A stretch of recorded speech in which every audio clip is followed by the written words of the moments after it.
بركات. محمد بركات يدخل منطقة الجزاء، يوزع كرة في القائم الثاني، راسية جول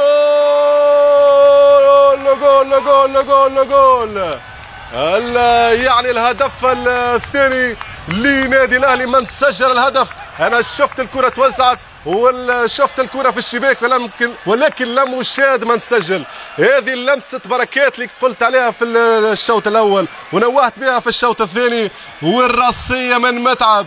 يا معذبهم يا متعب، الدوبلي يا متعب، الهدف الثاني يا متعب، يا معذبهم ويا متعبهم. هذا هو الكوتشينج الصحيح من الاطار الفني بقياده حسام البدري. هنا الصوره تاتينا على بركات صاحب الاسيست، بركات صاحب التوزيعه المليمتريه على الطول. كانت الراسيه الاهلاويه، متعب يعطي الاسبقيه. 2 الاهلي تاسكر 0.